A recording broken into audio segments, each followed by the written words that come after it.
tutorial. What we've been looking at is client and server programming. And so we created a socket and we created a server.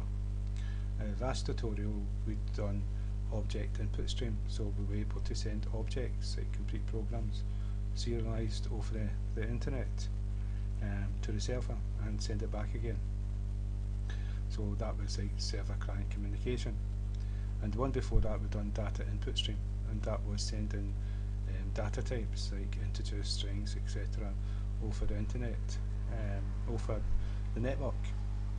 And so, but it was limited in what we could do, because when we ran the server and connected a socket to that server, once they accepted the code in the try statement, executed the code, and once it executed the code, the connection was closed.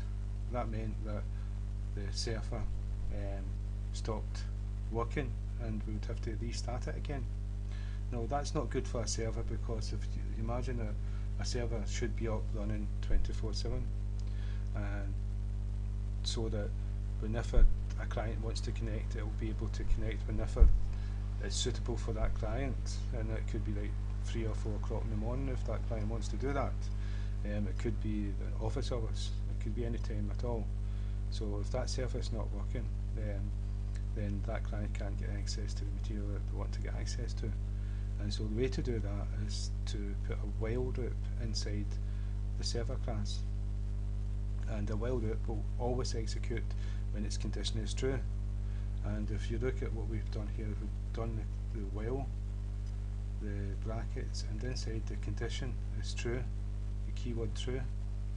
So true in Java is a keyword which returns true.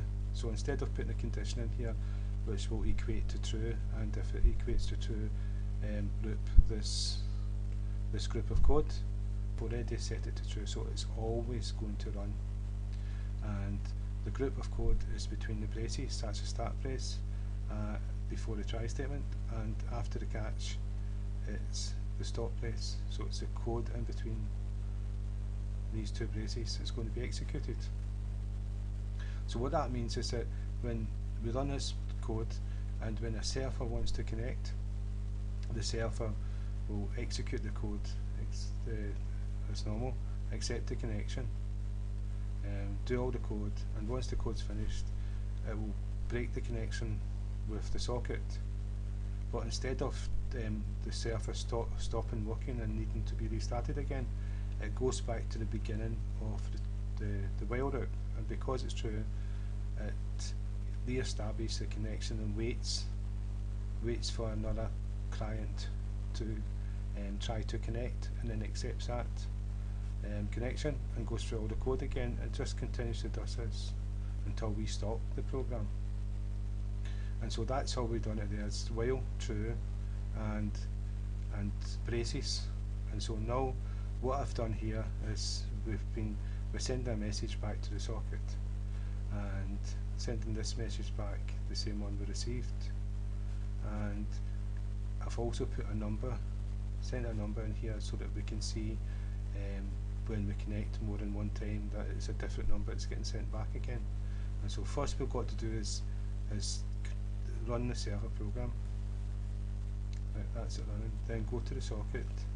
But we don't need to go there, we just need to run it from here. And run the socket. And what I'll show you here, it's already connected and stopped, and I'll show you socket. So from server, hi there, and it was number 0. So if we run the socket again,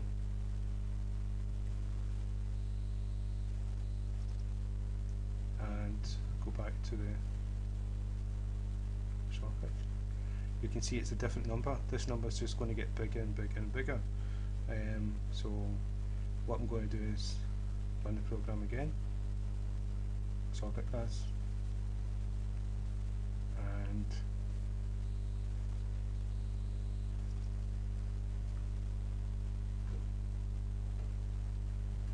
you can see the numbers changed again.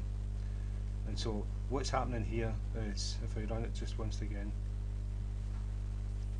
there's not a client connecting to the server, so it's continuously saying no client trying to connect, and it's continuously loop in the while loop constantly waiting for a connection, and when a connection happens it connects to the client, passes the code that it's supposed to do, and then breaks the connection and starts doing this again. So this is going to go 24/7, and so that's us with a while that we've managed to turn it into a real server where it will accept the connection and then wait for another connection once that one's finished, and keep waiting and keep accepting connections. But this way it can only connect to one client can only connect at a time. And so what we're going to look at is